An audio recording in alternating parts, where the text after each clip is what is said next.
Welcome to the T-Pac Arcade. Today's game is Rainbow Islands for the Nintendo Entertainment System. In this 1991 action platformer from Taito and Ocean Software, Bubby is out to rescue the imprisoned citizens of the Rainbow Islands. You may know Bubby better as Bub the Bubble Dragon from Bubble Bobble, but this is the sequel, and he's a boring old human. Bummer. But at least human Bubby can shoot rainbows, which is pretty cool. That's the main gimmick of this game. Delight everything to death with everyone's favorite colorful, arcing optical phenomena of nature. And thanks to video game logic, these rainbows can act as platforms to climb over, offensive weapons to clear enemies, and defensive weapons to block projectiles. Now, weaponizing rainbows may sound like a sick perversion of God's natural wonders, but this game is just so cute that it gets away with it. The goal here is to ascend to the top of 8 levels and defeat the boss at the end. Each level is broken into 4 parts, with various vertically oriented areas full of bad guys, who are too cute to really seem like villains, but considering you play as a rainbow-spouting, rosy-cheeked kid in overalls, you really can't judge him for that. Enemies can be defeated in a few different ways. The most straightforward is with a direct rainbow shot, which will cause them to leave behind point bonus items like french fries and crowns and radishes and stuff. But the ideal way to clear enemies is by dropping rainbows on top of them. When you first create a rainbow, you can walk over it as it's suspended in place, but jumping on it causes the rainbow to fall down the screen and take out anything below. When an enemy is destroyed this way, it leaves behind either a special item or a diamond. And the diamonds are real important, because if you want to play the final level of the game, you need to collect 1 diamond of each color in every level. That spells out rainbow in your text display and earns you the big diamond after the boss fights. Collect all 7 big diamonds and you get to move on to level 8. So go get those diamonds.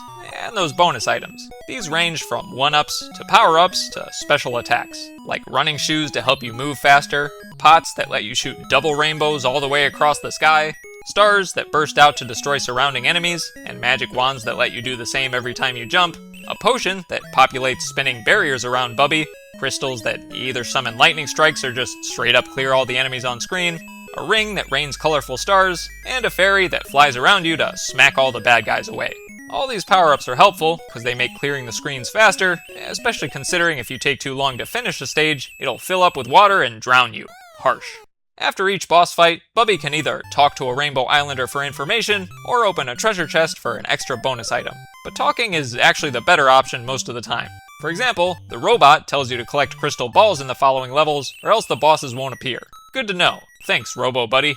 So what are we dealing with as far as these bosses go? And what about the levels themselves? Well, stage 1 is a pretty castle full of ladybugs, little stripy critters, and bouncing spiders that are actually cute enough to wave off my arachnophobia. Which is a good thing, because the boss is a big ol' spider who's thankfully just as adorable, and sorta harmless as it hops around while you hit him with rainbow attacks. Stage 2 is a military level with roving tanks, flying jet planes, and bomb launchers.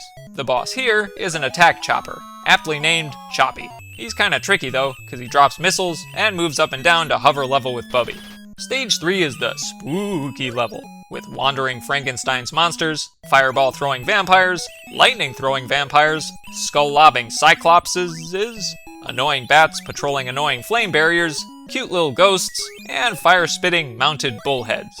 This boss, appropriately, is a giant Dracula, who releases bats from his cloak like a stereotypical illicit goods dealer flashing his wares.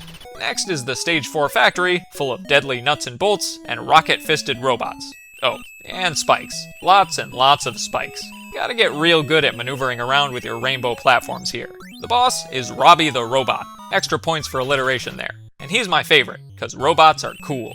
Now, Stage 5 is where things get all weird and experimental, as you fight your way through abstract geometric figures in a world devoid of anything but tinkling sounds, primary colored blocks, and electric barriers. But it all makes sense when you get to the boss, the geometric statue head Doe, and realize the whole level is an homage to Arkanoid, another one of Taito's hit games. Well done, Taito. That's clever.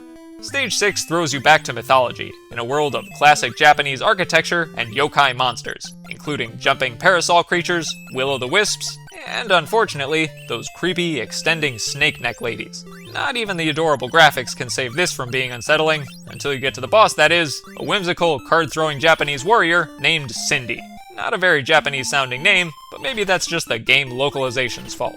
Anyway, Stage 7 takes you to space, where you rainbow your way across galaxy backgrounds, fighting lunar rovers, meteors, and flame-throwing spacecraft, before reaching yet another Taito game homage. This time, it's King Fossil from the Darius Shoot-'em-up series.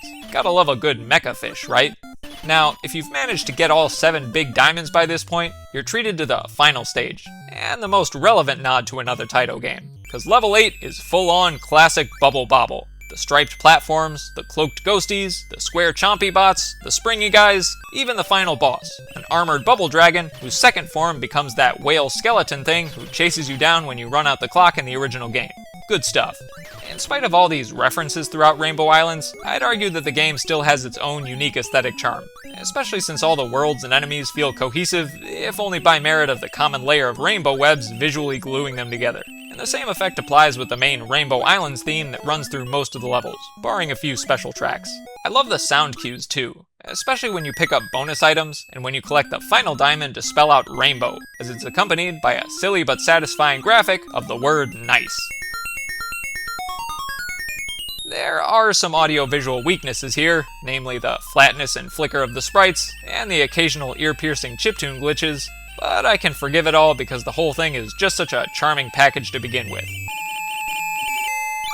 However, this charming package can be deceiving with its adorable visuals and music, because as soon as you hit level 3, Rainbow Islands gets real hard. It does offer unlimited continues, but I still needed save states to make my way through the whole game, especially considering I needed to make sure I was getting all those diamonds for the final level, because it can be tough wrangling those rainbow mechanics with a ton of collision hazards and enemies bouncing around the screen, but never to the point that the fun gets drowned out by the difficulty, at least if you're willing to cheat a little bit like me. Plus, the rainbow mechanics are my favorite part of Rainbow Islands. Using the same gameplay element for attack, defense, and mobility is super cool, and feels real good when you get the hang of it. Now, if I could change one thing here, I'd get rid of all the bad endings. Not only do you miss out on the final level if you don't collect all the big diamonds, but there's even still a gotcha at the end of the full game, where a magic talking diamond rod offers to grant you a special wish. True, Bubby is a man after my own heart, hoping for video games and cakes, but those aren't the actual options. You can choose fame, a cute girlfriend, or friendship.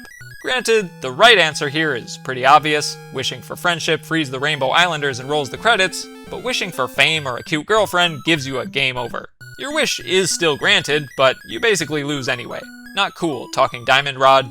But overall, I'd say Rainbow Islands is definitely a worthy successor to my beloved Bubble Bobble, and it'll forever make me appreciate double rainbows as both a beautiful gift of God's nature and a mighty force of destruction for 8-bit gaming.